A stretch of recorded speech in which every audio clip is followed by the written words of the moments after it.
Coming up on this edition of the Newsfeed. Coming up on this edition of the Newsfeed. Coming up on this edition of the Newsfeed.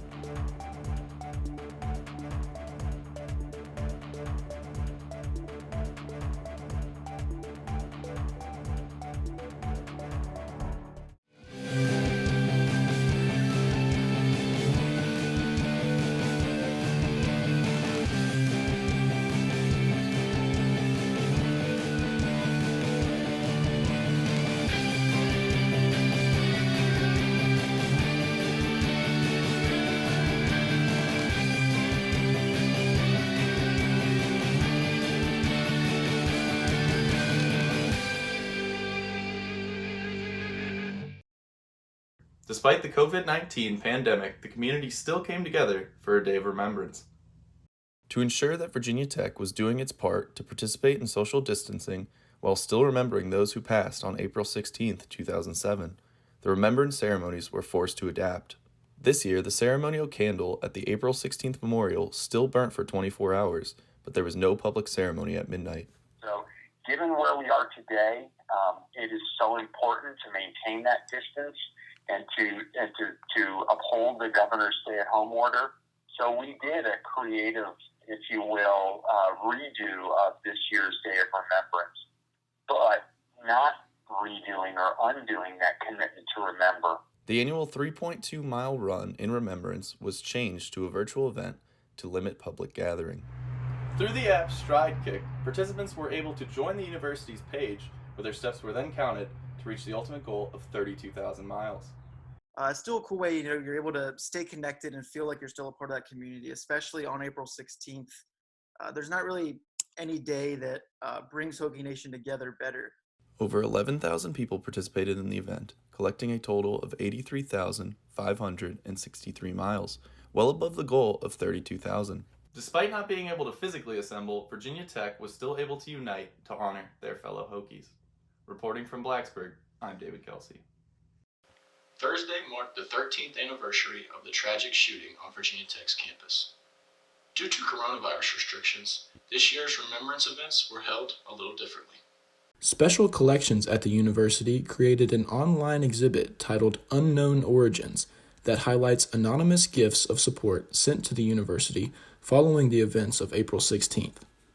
The exhibit contains letters, cards, posters, and many other items from all around the world.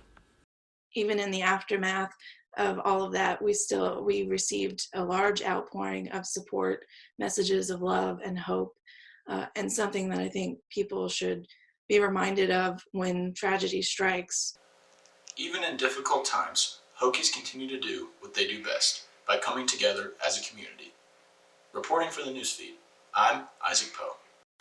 With dine-in restaurants closed and minimal takeout options, Montgomery County consumers are ready for a change, in their yard and on the dinner table.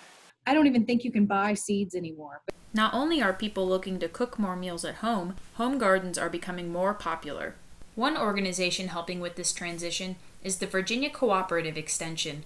Wendy Silverman is a Master Gardener Area Coordinator for VCE and focuses on helping New River Valley homeowners. And there's a lot of homeowners who have lots of questions. An obstacle to answering community questions is access. But we have a physical help desk where people can walk in with their dying plant in our office that's now closed to the public. Despite the obstacles, Silverman has found new ways to reach out to the community. We just distributed 1,200 baggies to all the kids in Giles County who are getting free the lunches off the bus. A healthy garden does not necessarily mean a healthy meal. The Virginia Cooperative Extension has in-depth videos and fact sheets on how to properly handle and prepare your food. One name commonly found on the fact sheets is Renee Boyer. Boyer is an extension specialist at Virginia Tech. She researches food preparation and preservation for consumers and small-scale retailers. Boyer is also facing accessibility issues.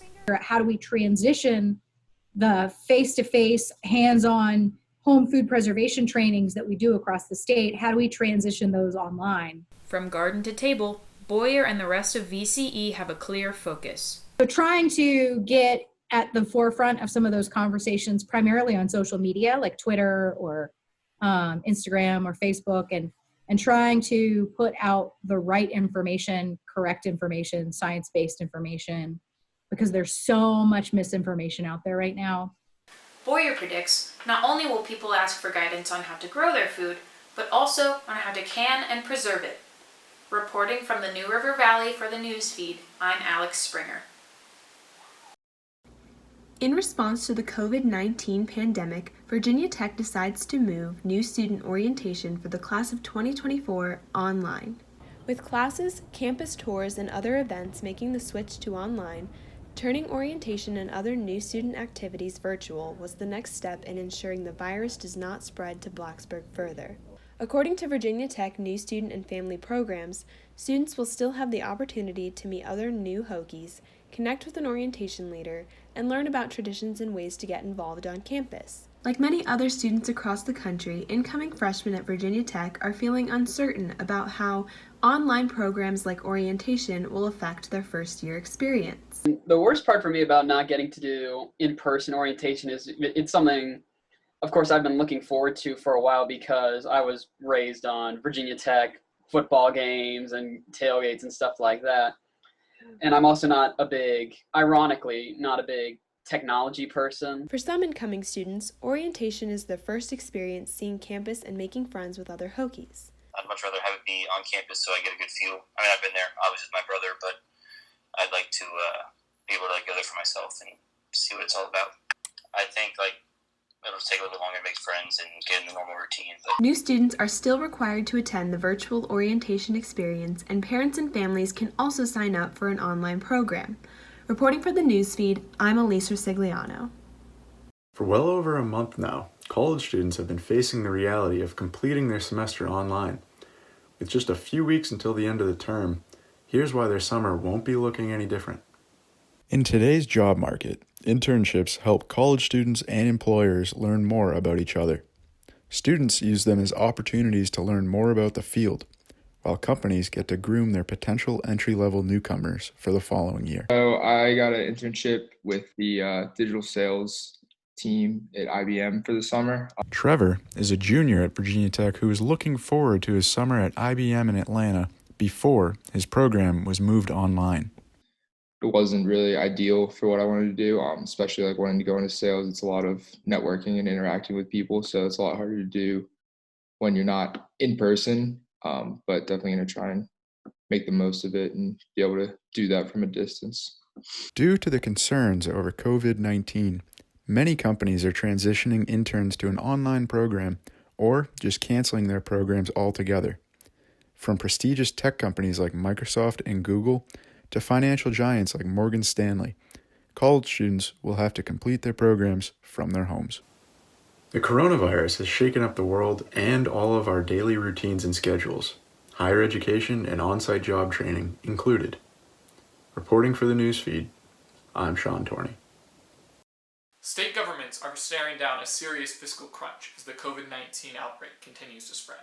Governor Ralph Northam told Virginia state agencies that they should be prepared for budget cuts, causing the Commonwealth's colleges and universities to change their financial plans.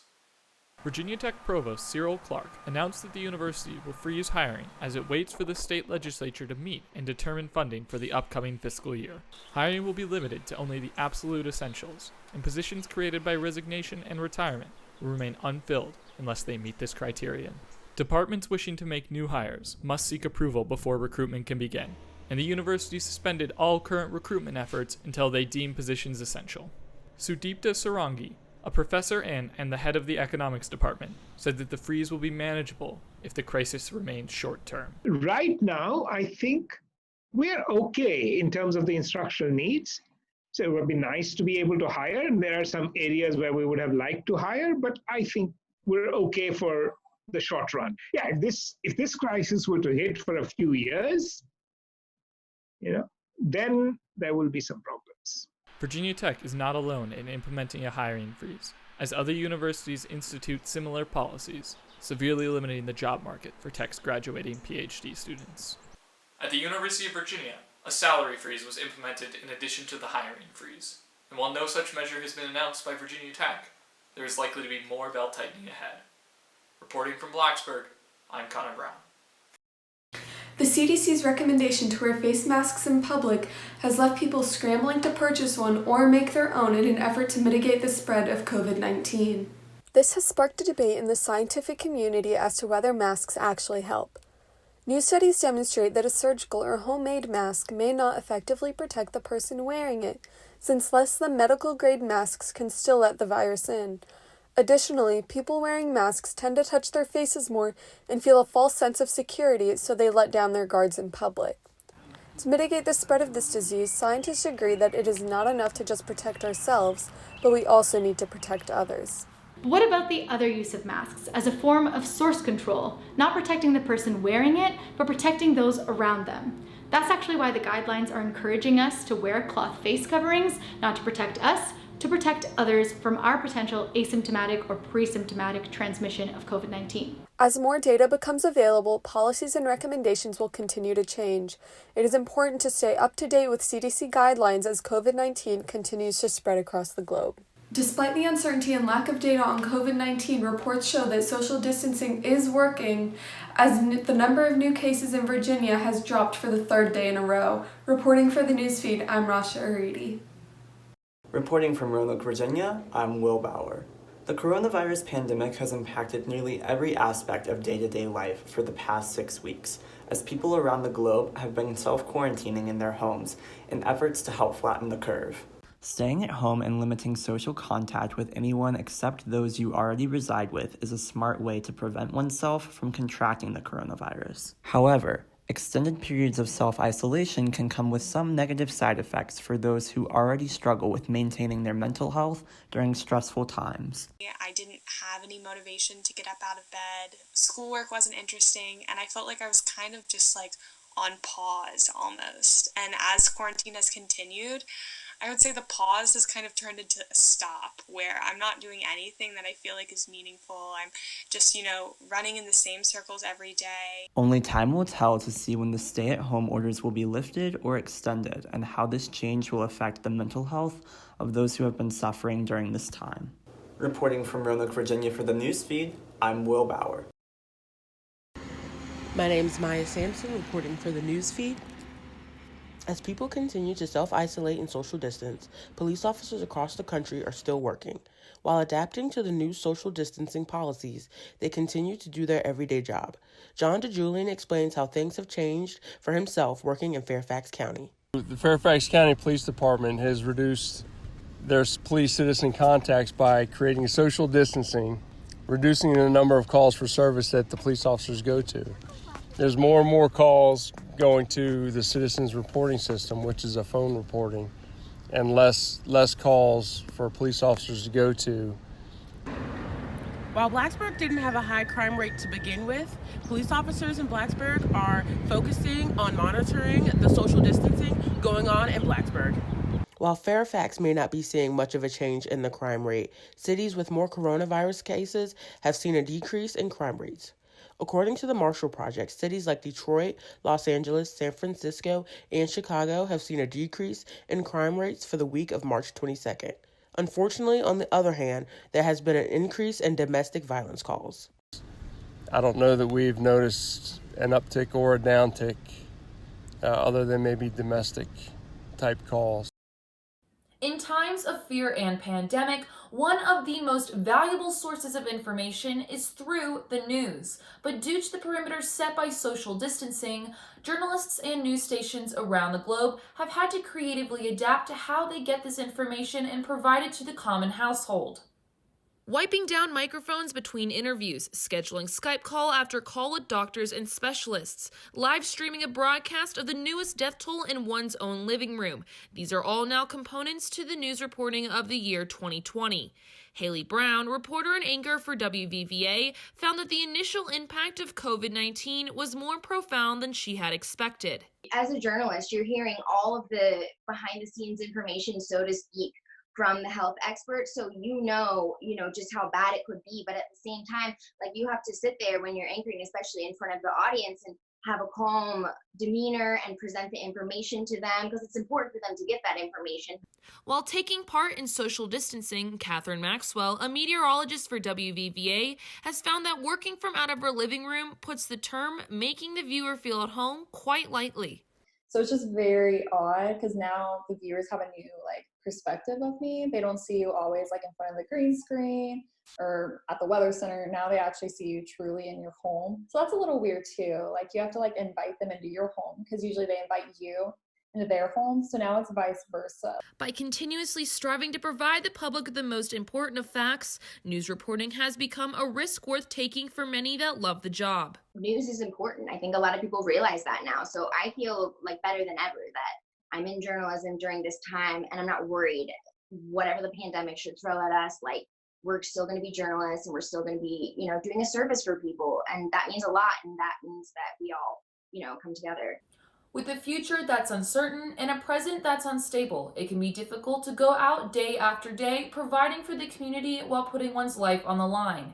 That is why we thank all essential employees for doing so in a time so dire. Reporting for the newsfeed in Blacksburg, I'm Christina Cass. The coronavirus has impacted workers of all kinds, all in different ways.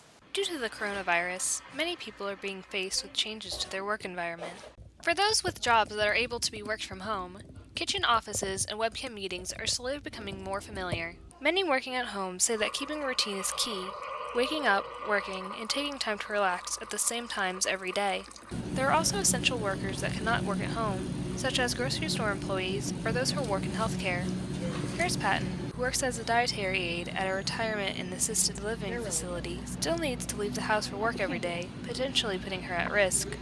I am an essential worker, so seeing that everybody, they get to stay home and stuff like that, people that are in college, they had to go home, stuff like that. I still have to go out and go to work and continuously wash my hands and put on masks and gloves and things like that. There's also unique issues for people whose job requires them to be away from home for multiple days, such as my father, Louis Cruz, who works out of town in elevator construction. I travel and I stay in a hotel. First thing I do when I go to the hotel, I start spraying everything down with some kind of disinfectant spray or whatever. While it is important for workers to continue what they do, the risk of catching the virus is still a fear. It does scare me having to go out and, things like that. Even just stepping out of my door, it scares me. Definitely this has brought a lot of anxiety. The remainder of this period of social distancing, however long it may be, will continue to be a time of adjustment and uncertainty for all. For the newsfeed, I'm Nikki Cruz. I'm Emily Geist reporting from Raleigh, North Carolina. In the wake of COVID-19, let's take a look at how restaurants here are being impacted by stay-at-home orders. Restaurants throughout the area are faced with empty shopping centers and a dramatic decrease in consumers. They are adapting in a number of ways, the first being heavy street advertisement using signs and banners.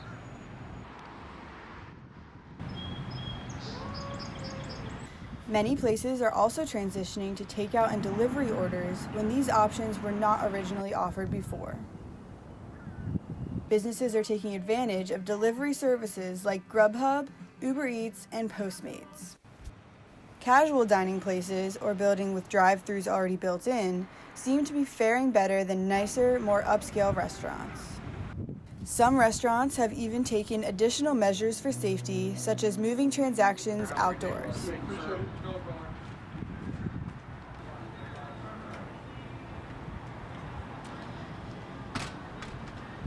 However, many places have been forced to limit their hours, limit their menu options, or even close for the time being. North Carolina residents hope that local and chain businesses can survive this pandemic while still following social distancing guidelines to stop the spread of the virus. Governor Roy Cooper is expected to make updates to his stay-at-home order when it expires on April 29th, so restaurants can hope for improvements then. Support local businesses. This seems to be the new movement nowadays as more and more businesses struggle to survive throughout stay-at-home orders across the nation. Several non-essential businesses in Blacksburg have also struggled to keep their doors open, but 2 student-run businesses based in Blacksburg have adapted to new times to keep on going. Two student-run businesses, Tillay Jewelry and All Art by Alex, are thriving amidst other businesses struggling to keep their doors open. The secret? The internet.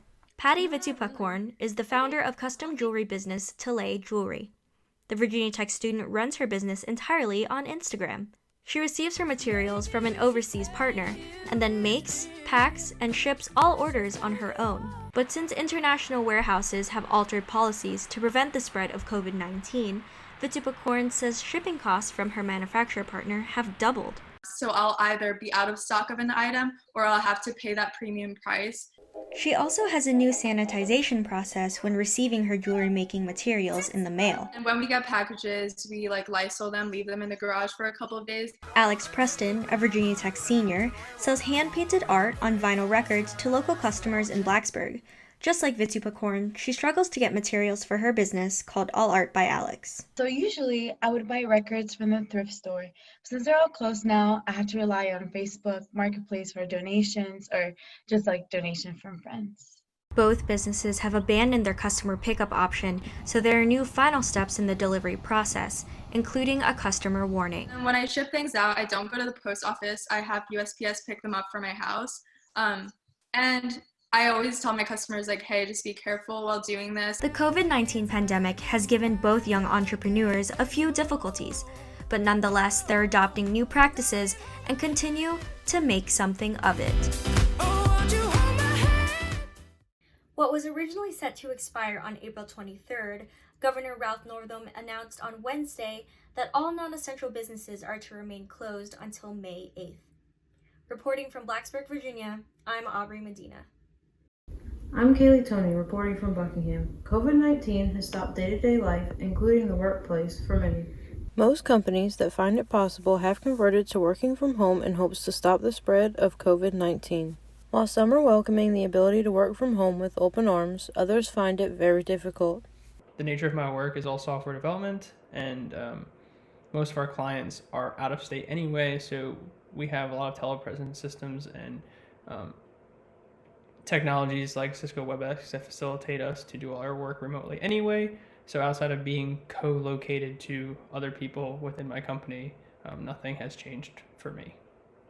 For other people, like my sister, Kelsey Tony, a board-certified behavior analyst, this sudden switch to life has proved to be very difficult. It's been pretty challenging, actually.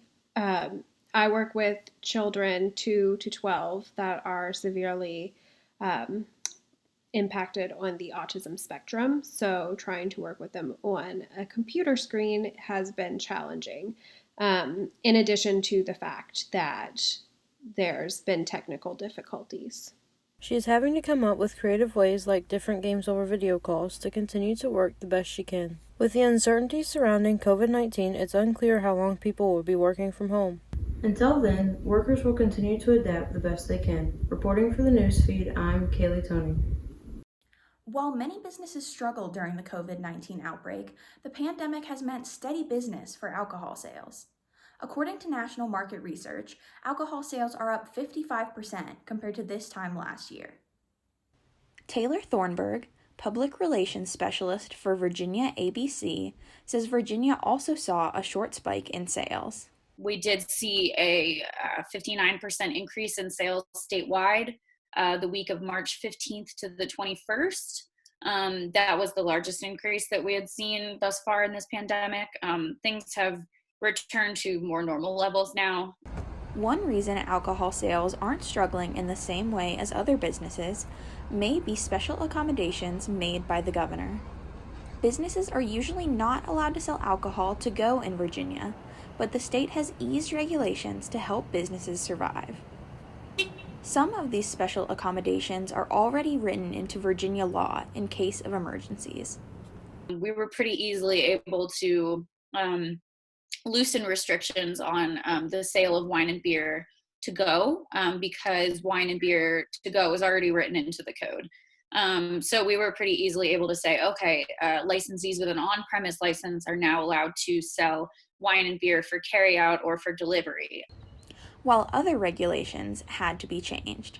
For mixed beverages and cocktails to go, that was not written into the code previously. And so what the governor did is he gave an executive directive, which then allowed us to implement those regulation changes temporarily. Virginia ABC has also deferred license payments for 90 days to give licensees one less bill to worry about.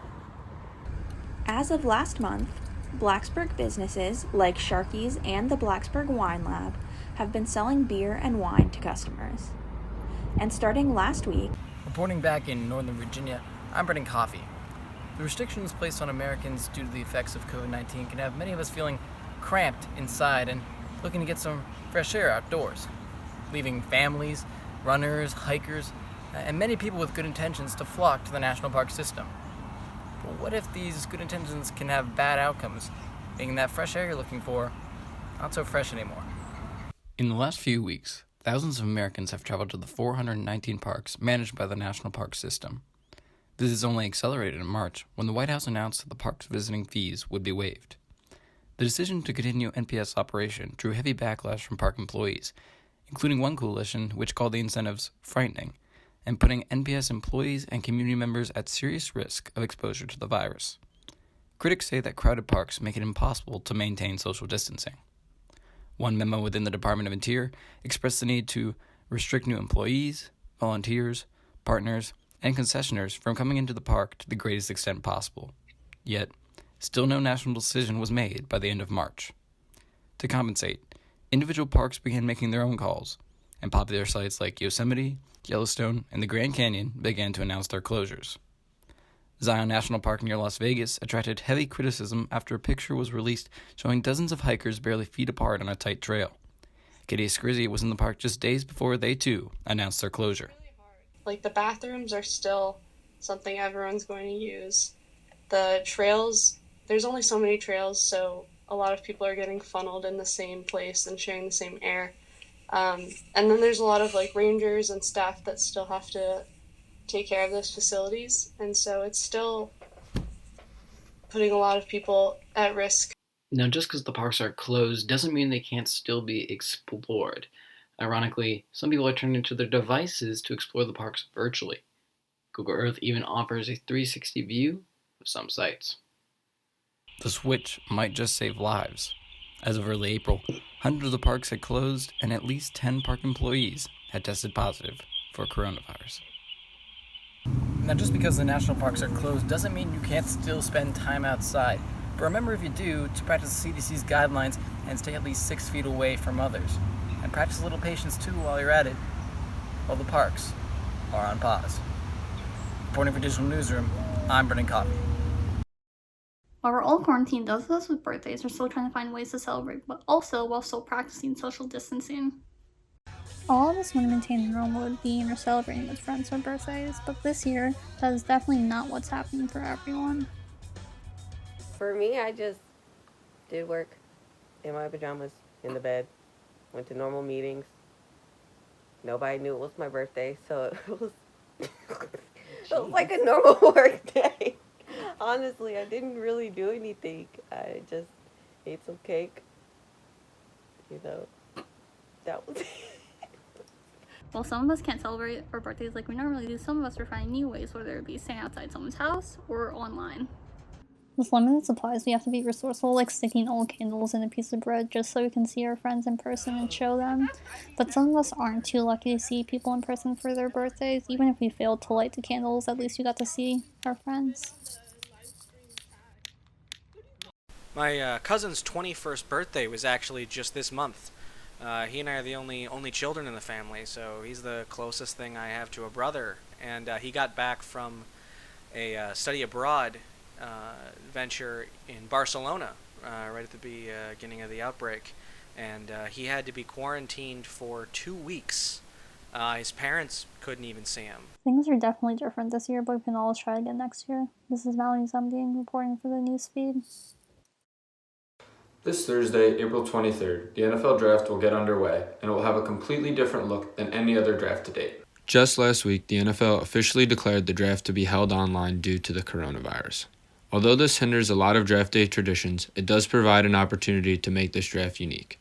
This year's draft includes a draftathon fundraiser that will promote awareness and raise money for those the virus affects. The draftathon will provide donations to 6 different charities, which include American Red Cross, the CDC Foundation, Feeding America, Meals on Wheels, the Salvation Army, and United Way. The first rounder guys and possibly a little bit into the second round guys would be kind of upset because they don't get the fame they wanted or the moment that they've been looking for their whole life. But guys in like the later rounds, the 4th and 5th, maybe in the last round, they don't really make a difference because all they would get is a phone call anyway. Most collegiate athletes dream of that moment, walking on stage and receiving their jersey from Commissioner Goodell for their new NFL team. And it's very sad that it's not plausible this year. The emotion that's displayed on live television will be missed, but the new additions to this year's draft should balance out well with the yearly traditions that will be excluded from the 2020 version. That will wrap up this edition of the Newsfeed. If you have a story idea for the Newsfeed, let us know. Send us an email at thenewsfeednrv@gmail.com, and as always, you can also connect with the Newsfeed on Facebook and Twitter. Thanks for watching. I'm Emily Geis. And I'm Brendan Coffey.